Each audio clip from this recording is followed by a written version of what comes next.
So the subject of this book, basically, the idea is that the development of civilization, and there's a lot of reminders of Nietzsche and Rousseau here, which I think we can talk about. The idea is that the development of civilization requires curtailing aggression and sexuality in individuals to make communal bonding possible. But the result is a lot of individual unhappiness and then outbursts of extreme frustration, aggression between communities, such as war. So there's a sort of paradox here. Civilization requires curtailing instincts, and yet he sort of ends the essay with the idea that, it may destroy itself because of the unhappiness that it produces. I like seeing this as in contrast to utilitarianism or Spinoza's view that we just talked about in the last episode. Like, he uses Spinoza, it seems, as his starting point, that we aim at our personal happiness. And so Spinoza has a view that something like, well, yes, if you're rational, you can maximize your happiness, and that involves maximizing the happiness of those around you, which of course leads very naturally to utilitarianism. Whereas Freud, following Nietzsche, seems to think that that's really not possible, that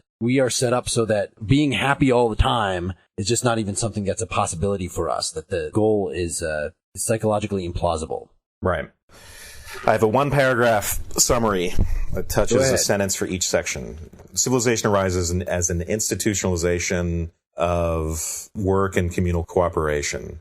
And it arises at the expense of individual sexuality and aggression, because communal cooperation requires what he calls aim-inhibited libido. It requires putting curbs on our very raw feelings. That trades fleeting intensity and really intense moments of happiness in what we might call a state of nature for civilization's secure and prolonged kind of lukewarm moments of contentment. But on the other hand, there's a lot of unhappiness. There's a natural conflict between the community and the individual that leads to that unhappiness. Repression of aggression, for instance, creates guilt and bad conscience, and that involves the superego and the internalization of the external authority that originally creates society. So we have different ways of dealing with that. Science, which is a form of mastery, art, a form of sublimation, but there's also self-intoxication. That could be as simple as drugs and alcohol, or I think Freud thinks of one category of that as involving illusion or self-delusion, and that's religion, which he thinks is the worst way that we can cope with the natural unhappiness of civilization. He thinks that we need a sort of good diversification, combination of different activities, and sort of religion presents itself as this monolithic and excluding one, and it makes ridiculous demands on people, such as love thy neighbor. It doesn't say it's the worst way. I mean, there are plenty of other completely neurotic ways that you can do it, other personal illusions, right? He talks about hermits. Like, just lock yourself off from the world and don't see anybody. That doesn't work out too well for you. Right. Or just completely deny reality. At least religion he thinks is a social way of doing that. But I guess it's a step up in terms of your ability to connect with other people from coming up with just a private fantasy. I'm the king of the world. Right. Whether or not we're better off being neurotic or in an individual way or religious, which is sort of collective delusion, is a question, I think. But anyway, just to end it, his idea of religion here, and this gets us back to the beginning of the essay, it's not primarily, he thinks, this oceanic feeling of oneness with the world that a friend suggested to him, but rather it's this infantile regression to a longing for a father. Yeah. I struggled at first with the reading, and I think it had a lot to do with just because I don't know a lot about Freud and because I hadn't read a lot of other Freud, it took me a little while to get into it and kind of understand what he was trying to do. But there are a phenomenal number of touch points in this book to things that we have already discussed on this podcast and things that I think are interesting. One of the most obvious connections is that Freud is using, we'll call it a state of nature style approach. The state of nature for Freud is a family unit prior to the advent of civilization. And so just in the same way that Hobbes builds his concept of civilization out of a state of nature where there's this war of all against all, which Freud actually mentions in the book, I think Freud is much more akin to Rousseau in talking about family units and social structures there. He just puts a different spin on it than Rousseau did, where Rousseau is focused on the social aspect of having families, which then band together to form communities and so forth. Freud talks about the individual psychology that's involved in a family unit with a father and the children. But he also does something that we haven't seen up to this point, which is to talk about the erotic component, that even prior to the family, there is this erotic attraction between a male and a female. Although for Freud, it could be between a male and a male or a female and a female. Sure. That forms the real foundation of civil society, comes out of the erotic union of two individuals. Yeah. Which is a new element. And one thing to note here is that for Freud, he uses the word libido or sexual energy or erotic in a very general way. One of the things that got him into trouble was the fact that he wrote a lot about infant sexuality and wanted to depict the relationship between adult and infantile sexuality. And then there's the idea that we're all homosexual fundamentally, right? So erotic is a very... bisexual. Erotic is a very general term. And I think the reason that he does this is because he's trying to, as a scientist, and remember he invented the science of psychotherapy, or at least he wanted it to be a science. Whether it actually is or not is a point of debate. But it's a matter of describing human motives in as simple a way as possible, in the same way that any physicist tries to give an account of physics using as few laws as possible and hopefully making seemingly different ones able to be derived from some single more basic law. Well, he has the same kind of thing here. So that seem accurate, that he's trying to use sexuality as a motivating force and really see how far he can stretch that as an analytical tool to areas that don't look overtly sexual at all. Right.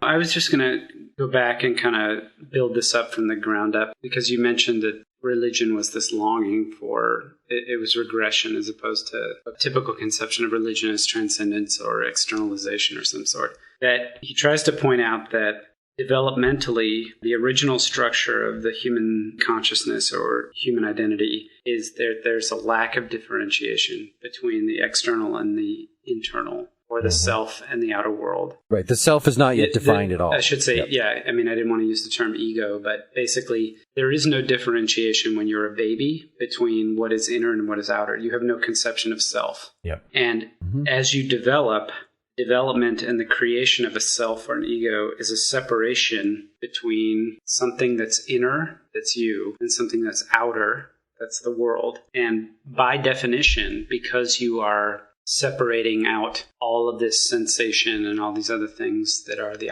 external world, the self gets diminished. So once you have a conception of self, it's a diminished, I guess the word is thing, or it's a diminished concept, or it's a diminished experience relative to what you were like before you had that separation. Diminished in the sense that the world is so much greater than just your experience of it. So this longing to recover what is lost is really a longing to recover that state prior to having an ego or having a self or being separated from these other things. Yeah, he says, in fact, that in the beginning, the experience, say, of the infant includes everything within it, and then the ego is sort of differentiated. In that sense, the ego diminishes in the sense that it no longer includes the whole world, right? And that boundary is created between inner and outer. There's a diminishment in that sense, but yeah. And a lot of that is about frustration. The ego sort of gets carved out because there's a big difference between stimuli that come from the inside,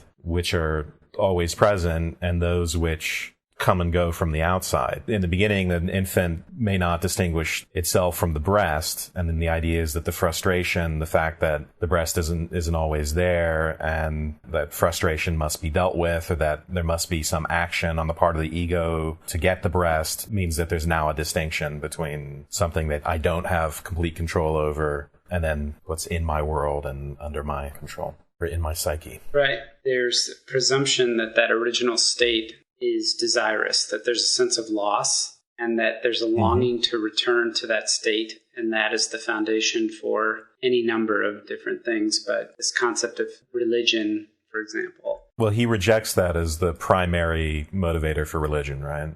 His friend suggests that as the foundation, and at the end of the first section, he's going to reject that and say, in fact, even though religion may involve that feeling, in fact, the primary motivator for religion is this longing for the Father. The origin. So it's still about regression, but it's a desire to regress to the point where you have someone who's taking care of you and taking care of all your needs and so on and so forth. Just to put this in perspective, these first couple chapters are reflecting on his previous book, The Future of an Illusion, which goes into more detail about his views on religion and where he thinks these notions came from, which is what you're saying, Wes. And so he starts off with this objection from his friend, which is saying, no, you can't just say religion is from some irrational wish fulfillment. I have an experience right now. When I'm in a religious mood, I can kind of experience God, or I can, whatever the mystical experience, or maybe you don't have to actually go into a yogic trance or something. You can just right now sort of reflect and feel yourself in your relation to the larger world. So this sort of new agey feeling. And he says that right there, you don't even have to have these unprovable metaphysical assumptions and say that's God or that is something that created the universe or something. That alone should be sufficient for grounding religion. And Karen Armstrong, which I keep bringing up in the past ones, had a similar thing that says that what's common among all these various religious writers is this sort of apophatic feeling that there is something beyond words, that by feeling your own finitude, you get this idea of the infinite, something like that. And Spinoza was gesturing at that too in his discussion of the infinite substance is obvious given that our own feeling of finitude. And so Freud gives this alternate, it says, look, you don't have to see this as a foundation of religion. I can give this alternate explanation for why you might have this feeling. It's just that you're regressing. He's being dismissive of a large portion of what folks might say is their motivation for being into religion. Right. And he makes a little reference to that sort of philosophical abstraction and then just dismisses it. That's in actually the very beginning of section 2. He talks about the philosopher's impersonal, shadowy, and abstract principle and thinks that's kind of absurd. I guess that's a second reason for believing in God that's related. Number one is this sort of experiential, this oceanic feeling that his friend has talked about that he's feeling the need to refute here. But then, and again, you could take Spinoza as maybe referring to that, but if you've been following some of the posts on our blog, one of the guys that I posted about Stephen Nadler, is that right? Says, no, Spinoza was in no way a mystic of any sort. So you really have to put him in the same category as the deists, or even less than a deist, or Descartes, or really the position that you've argued for, I think, Wes, Kant's position, where you say something like, if there is a God, there's very limited things that we could say about it. Right? That even way back to Aristotle, you could say it's the first cause. That doesn't mean that he's a personality, that it has anything to do with the God that we think of as the God of Christian religion. And Armstrong refers to this throughout as the philosopher's God, as being very distinct. Right. So even though Kant, say, could have a defense that there's no way you could refute the philosopher's God, like you try to give arguments pro or con, God being the origin of the universe, it's just beyond our possible experience. You're not going to be able to treat it as a scientific hypothesis. You may as well be agnostic about this kind of God. And so this gives a defense for, then we have to be tolerant of other people's religious views. There's no grounds for atheism. That's overstepping the bounds of what we can know. But Freud is taking the same view that the hardline atheists, that Richard Dawkins, that I also linked to, takes that, that is completely misrepresenting what the ordinary person thinks of as God. And so that's not what Freud is talking about. Like, if you want to have some abstract notion of God, more power to you. But that's not what he's talking about. It bears no resemblance to what religion has been as a social phenomenon. Yeah, Freud actually is quite dismissive of philosophy in a lot of different places in his writings. I think he thinks of it as impractical. And even though he clearly takes a philosophical approach, that in these later essays, once he's not purely talking about, here's what I have observed in clinical practice and these theories that I'm making on, that at least is allegedly scientific. And it's funny, in this book, he'll have a couple chapters that are very philosophically interesting. And he'll say, I bet my readers are kind of impatient that I've been saying just what's completely obvious. Yeah, he does that in here. Point, that like whatever philosophy might be doing is just stating common sense, if anything, or wild speculation. Yeah, in fact, like the last section 8, I think he begins by apologizing for wasting our time. It's interesting with this essay. It's sort of, he begins with religion and he talks a lot about religion, but it's sort of it's kind of a side issue to the general point of the essay, Yeah, absolutely. I mean, he drops it pretty quickly. He just starts talking about what I consider to be social contract theory. Yep.